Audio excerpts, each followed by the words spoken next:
Welcome to part 2 of Nutrition and Falls Prevention for Older Adults. This video will review key nutrients that are important and other tips for eating healthy. There are many important nutrients, and a well-balanced diet will generally ensure that your needs are met.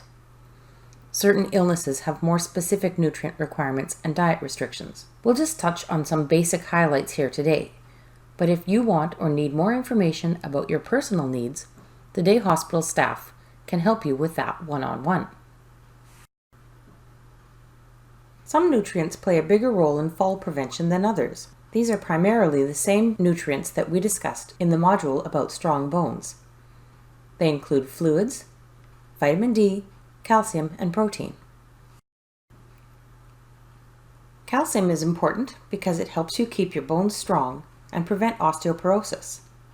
1,200 milligrams per day is recommended from foods or supplements in order to support bone health. Milk, cheese, yogurt, sardines with bones, canned salmon with bones, mackerel, spinach, tofu, almonds, baked beans, and white beans are good sources of calcium. Ask your healthcare team if you need a calcium supplement. Vitamin D helps to keep strong muscles and bones. It helps the body use calcium and phosphorus. It keeps the immune system healthy as well.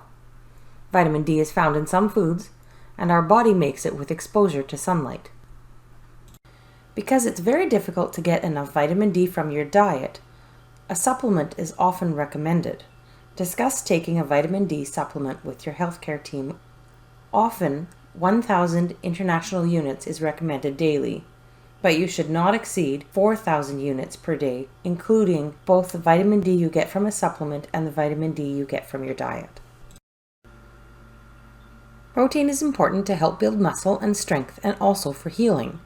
Studies show that seniors may need up to 30% more protein intake for the same muscle growth as younger adults. It's often overlooked when talking about falls prevention. We build muscle from protein about 4 to 6 hours after we eat it, and then we start to break it down again. So eating protein at every meal is important. And before we finish up, here are a few other highlights from the Canada's Food Guide. Try to limit highly processed foods. Highly processed foods are prepared foods and drinks that add too much salt, sugar, or saturated fat. Can you think of some examples?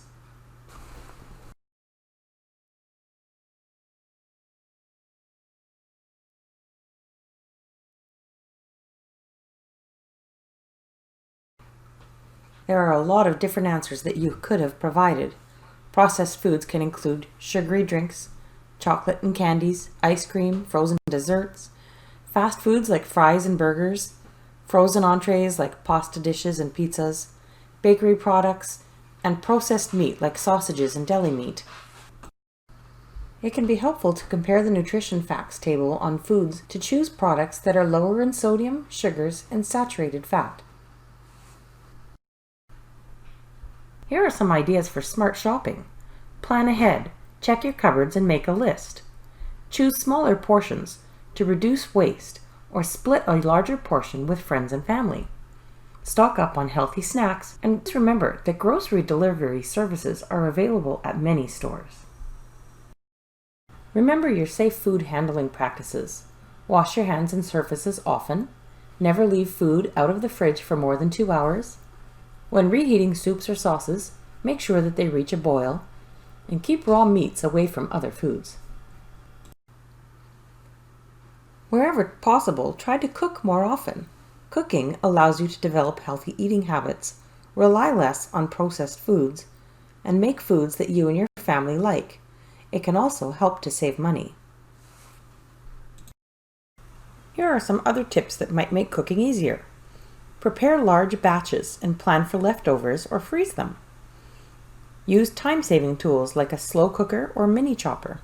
Keep healthy options on hand, like frozen or pre-cut fruits and vegetables, and bagged salads, and canned beans and fish. Cook when you have most energy. Sit down for food prep whenever possible, and meal delivery programs can be a good break or alternative to cooking. It's also recommended that you eat your meals with other people. What benefits do you think you might get if you're able to eat with others?